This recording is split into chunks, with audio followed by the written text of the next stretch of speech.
Welcome to the deep dive. Today we're really cutting through the noise, giving you that critical executive briefing on Russia's current strategic posture, and while it's domestic pressures too.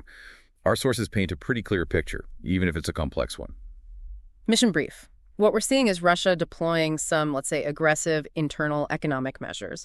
We're talking nationalization of key assets, unprecedented tax demands on Russians who emigrated, and at the same time, it's navigating, well, severe diplomatic friction with neighbors. Plus, there's this historic collapse in energy export revenue, particularly to Europe. Yep. These actions, they're direct responses to the sustained financial strain from the war in Ukraine. It really represents a consolidation of state power, a hunt for new revenue, and frankly, a firm assertion of authority, both at home and regionally. So what does this all mean for you, listening?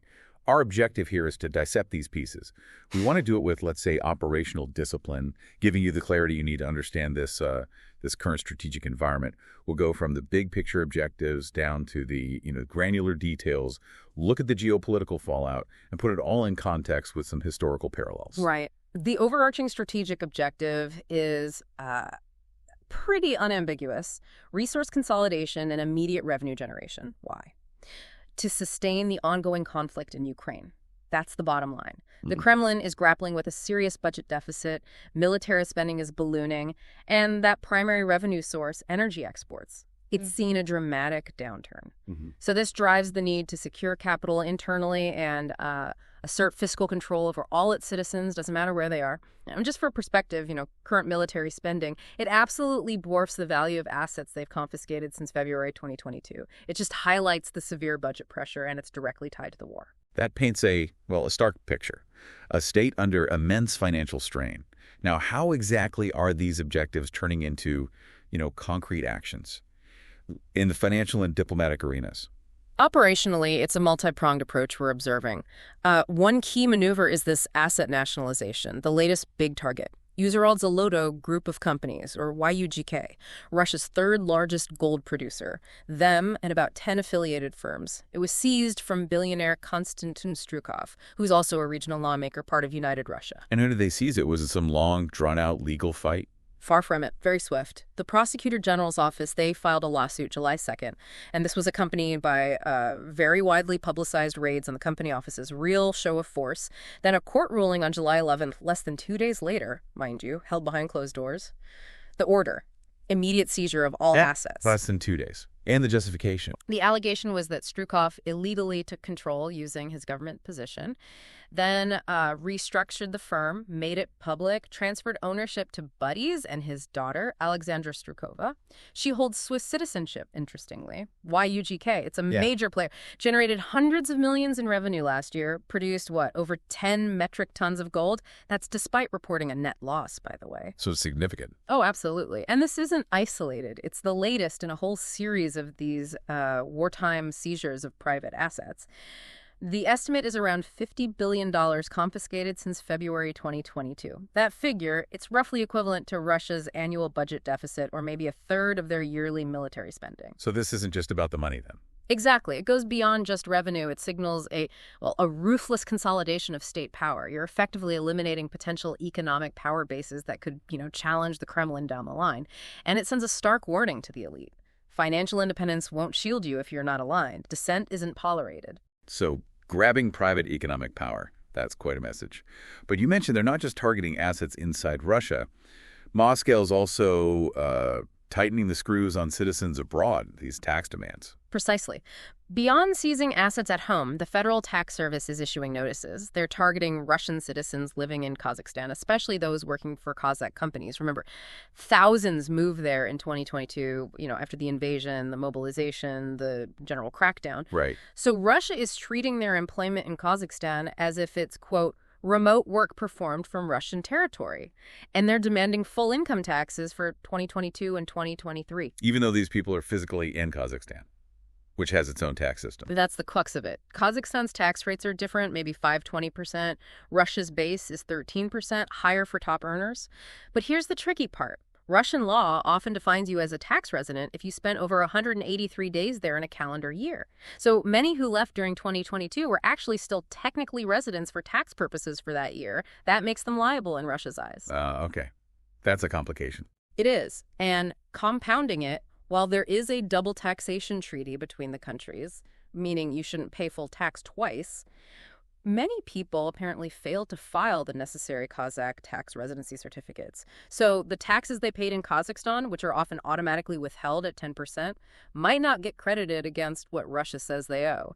It's a clear move to maximize the tax base during, well, a time of serious financial strain. It's a significant squeeze on individuals, definitely. And then, separate from the financial side, we have this diplomatic tension escalating with Azerbaijan.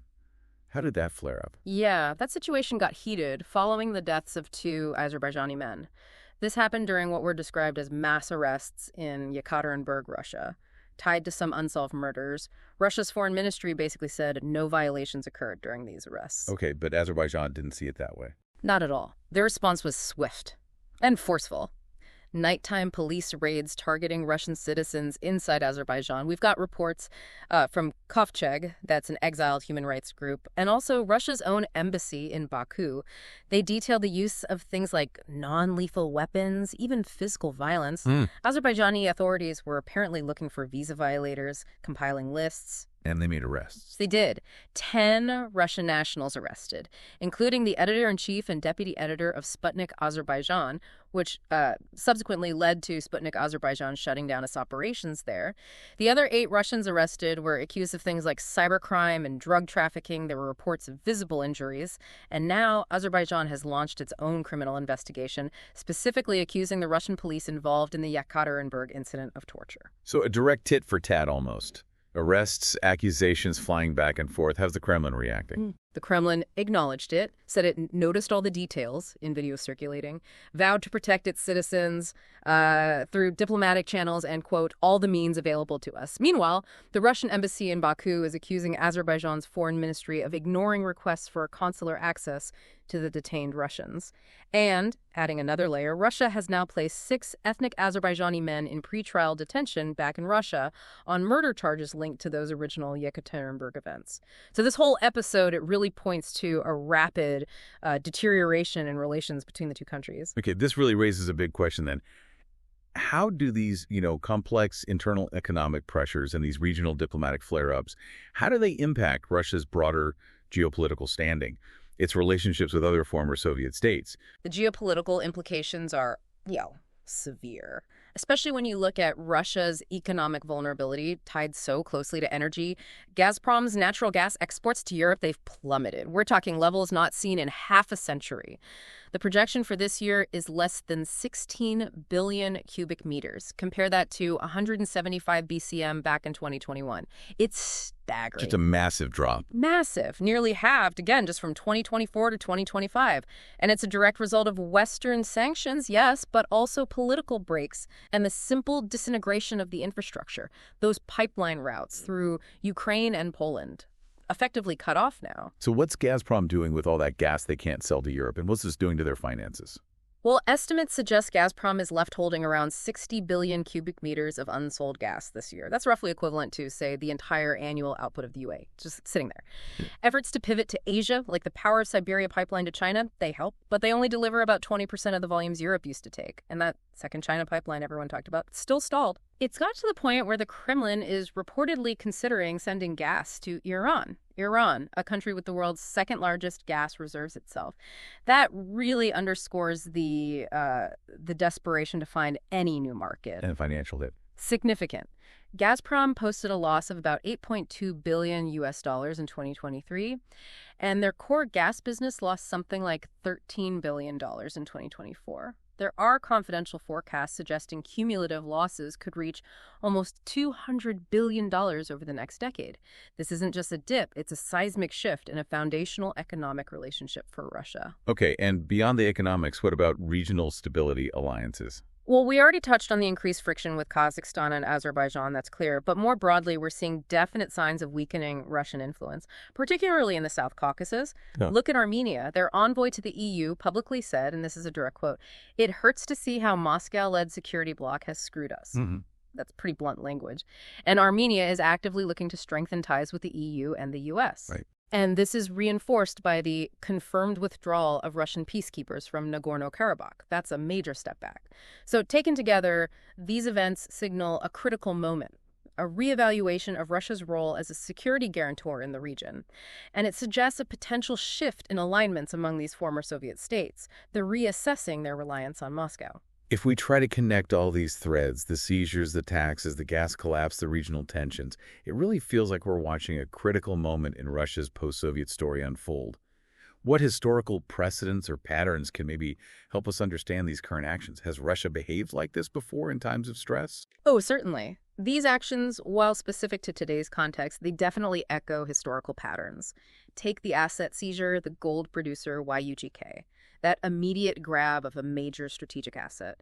It really harkens back to earlier periods of heightened state control, especially during wartime or deep economic crisis. You saw similar things in the Soviet era, this consolidation of key industries. It's a recurring pattern when states feel threatened or need to maximize internal resources fast. It's a classic, if brutal, state survival tactic. Okay, so the nationalization part have precedent. What about the energy side? Well, the sheer scale of the gas export collapse to Europe, that marks a low point not seen since the early 1970s. This fundamentally ruptures a core geopolitical relationship that was built up over decades. Energy was always a primary lever for Russian, and before that, Soviet, foreign policy and economic influence in Europe. So this collapse really underscores the profound impact of Western sanctions and these big geopolitical realignments. It's forcing a major strategic rethink for Moscow. And targeting citizens abroad for money, is that a new trick? Not entirely new in principle. States have historically pursued their citizens abroad for various reasons. Taxes, political control, especially when facing financial pressure at home. The specific mechanism here, targeting these post-2022 émigrés based on their remote work status, that might be novel in its application. But the underlying strategy, maximizing the tax base during tough times, that's a classic state playbook move, a long-standing tool of state power. And a friction with neighbors like Azerbaijan, Armenia shifting. Again, reflects long-standing complexities in the post-Soviet space. Russia's efforts to maintain influence in its near abroad, as they call it, have always faced challenges. You often see resistance or neighboring states acting opportunistically, shifting alliances when they perceive weakness or an opening to pursue their own strategic advantages. These dynamics are constantly in flux. It's fascinating, really, how these things, it might seem like separate incidents. A company seizure here, a tax rule there, a diplomatic spat. They actually form a pretty coherent pattern. Yeah. It looks like a state under immense pressure, adapting its tactics, sometimes quite ruthlessly, to secure its position. So, as we wrap up this deep dive, what's the critical, maybe lingering question you think people should be considering? I think the key question for strategic thinkers, for anyone watching this space, is this. We've seen Russia demonstrate a willingness to nationalize critical assets, aggressively chase revenue from citizens abroad, even risk major diplomatic friction with neighbors, all to finance this conflict and maintain internal stability. So the question is, how will these tactics evolve as the financial and geopolitical pressures inevitably intensify? And perhaps more critically, what does this escalating internal pressure mean for the operational environment right on Russia's immediate periphery? That's where the ripple effects could be most pronounced. That's a powerful question to leave us with. Thank you for joining us for this in-depth analysis. We really hope this deep dive gives you a clearer understanding of the complex forces at play right now. Stay informed and stay critical.